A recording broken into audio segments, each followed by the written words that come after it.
Hi, I am Naja Amatullah Hilton. I will be talking about poetry and what makes it interesting, what makes it fun, my favorite things about it. So I hope that you enjoy this. Feel free to pause at any point and write something down, take notes, but there's not going to be a test unless your teacher says there will be. Okay, so most people agree that poetry doesn't have a clear-cut definition. What is poetry? What I believe is the biggest thing that makes poetry different from prose is figurative language or figures of speech. So poetry wants to leave room for imagination. I think that's a big part of what makes it interesting, what makes it fun. I'm also going to talk about sound devices. Sound devices are a little bit more difficult because some people kind of just have an ear for it. I think of it like dancing or like rhythm. Some people are their bodies very naturally move in a way that is fluid and almost always looks cool. And other people can learn to dance, but it doesn't come naturally to them, right? So it's the same thing when you're talking about poetry, raps, and sound devices. Some people naturally have an ear. It's like they can hear a rhyme before it comes out, and other people don't, and that's okay because you can learn to rhyme. You can broaden your vocabulary, and you can learn to put things together in ways that put those sound devices into your writing. So whether it's natural or whether it is learned doesn't matter. I'm going to point out several sound devices to you, several elements of figurative language. I think that it is important to tell you what the names of everything are. If you have to take a state test, some of these things will be tested. In real life, in poetry, it doesn't necessarily matter if you know the name of the device. What matters is if you can use it well and if it sounds good in your writing. So I'm showing it to you so that you see how poets use this, not so much a focus on the definition. So you're going to see here the definitions of alliteration, which is the repetition of initial consonant sounds, and assonance, which is the repetition of internal vowel sounds. Consonants, the repetition of consonant sounds in or at the end of words. And then rhyme, which is the repetition of ending vowel plus consonant sounds. Here's the poem. Christiana Colon, a remix for remembrance, and she dedicates it for my students. This is for the boys whose bedrooms are in the basement, who press crease into jeans, who carve their names in pavement. The girls whose names are ancient, ancestry is sacred. The Aztec and the Mayan gods Abuela used to pray with. This is for the dangerous words hiding in the pages of composition notes, holy books, and Sanskrit. This is for the patients who wait for medication, for the mothers microwaving beans and rice at day's end. This is for the marching bands and girls at quinceañeras, the skaters and the writers whose moms are eloteras. Laughing cops don't scare us. We sag so elders fear us. We will rewrite our textbooks in our language if you dare us. This is for the Sarahs, the Angelicas and Shawns, the Beatrices, Paolas, Danielas, and the Dawns. We scribble sunlight in the margins of horizons with our songs, for all the voices tangled with the silence on our tongues.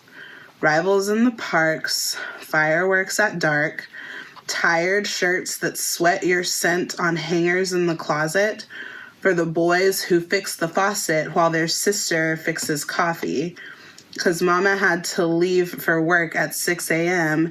and laundry isn't folded yet. You don't have to hold your breath. You don't have to behave. Stage your own rebellion, paint canvases with rage and religion and prayers for pilgrims sleeping in the train cars at the border and their children. Filibust the Senate and bust markers on the pink line. Stain the prosecution's case and force the judge to resign. Force the crowd to rewind the lyrics you invented. Speak away the limits to heights of your existence. Be a witness, be a record, be a testament, a triumph. Set your poems flying in the glitter of the planets. Feed open mouths with truth. The truth is, we are famished. The universe is starving for the symphonies you play, clarinets and thunder, and the syllables you say. Are the instruments. You are infinite. Stretch your hands to heaven. Let your throat throttle the rhythms of all your fallen brethren. Your legacy is present. Your history is now.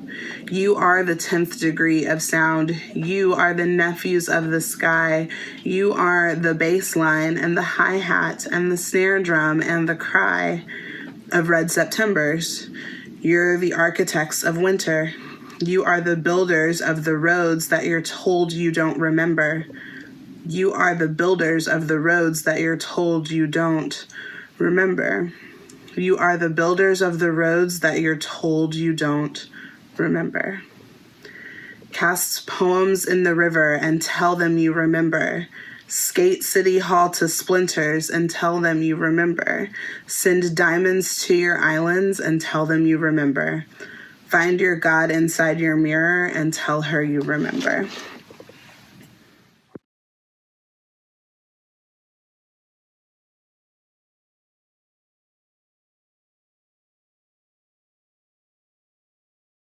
She keeps her slant rhyme. She keeps it going for almost 4 stanzas before she switches it up. So we have basement, pavement, ancient, sacred, abuela, pray with, dangerous, pages, patience, medication, day's end. I can't rhyme that long. And then she gives us quinceañeras, eloteras, scaras, daras, Sarahs. And then right before that turning point, she gives us Sean's, Don's, songs, and tongues, which is a slant rhyme. She drifts out of that tight rhyme scheme after the 4th stanza. So back to our discussion of figurative language, Colon creates a turning point in her poem with this line: we scribble sunlight in the margins of horizons with our songs, for all the voices tangled with the silence on our tongues.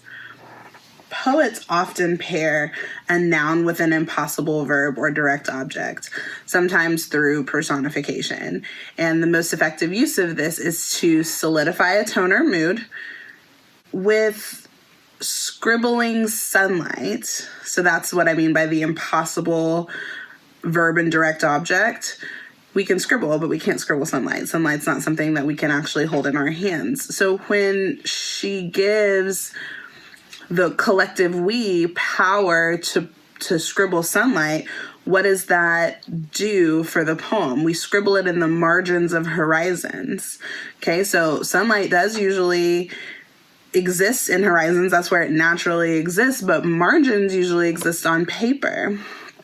So what does that give you the image of? It gives me the image of writing or of poetry, of a book of some kind. And she says with our songs, song lyrics. Some people believe that songs and poems are the same thing, that they're interchangeable. So silence and tongues go together naturally, but we don't usually think of voices as being tangled. So that's that figurative language. What does a tangled voice sound like? Does that mean it's unclear? Does that mean that something is holding it back? Colon juxtaposes images of power to these images that some people would see as negative. So she gives her students instructions on what she would want them to do. So some of the negative circumstances or images that she alludes to: dangerous words, patients who wait for medication, fear, sagging, Boys Who Fixed the Faucet, Mommy Had to Leave for Work at 6 a.m., The Prosecution's Case, Judges, Records. But then on the flip side, power images are Rewrite the Textbooks in Our Language, Ancestry is Sacred, Prayers, Poems, Song lyrics, the lyrics you invented, and all of these imperative statements, these action steps: speak away the limits, be a witness, set your poems, feed open mouths. So on the other side of our turning point line, we've got more instances of assonance. Our sister: fixes, isn't, six, fold, don't, limits, existence, witness, glitter, with, famished. We've got our alliteration, our shirts, sweat, scent, for, fix, faucet, folded, throat, throttle.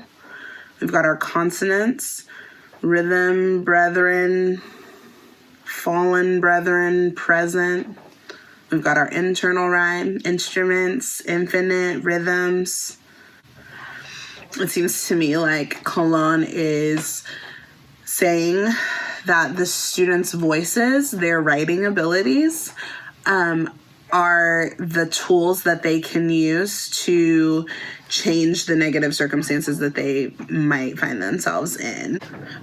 I pulled Christiana Colon's A Remix for Remembrance from the book The Breakbeat Poets, New American Poetry in the Age of Hip Hop. And that book is on library shelves if you ever want to check it out and read some of the other fantastic poems that are in there.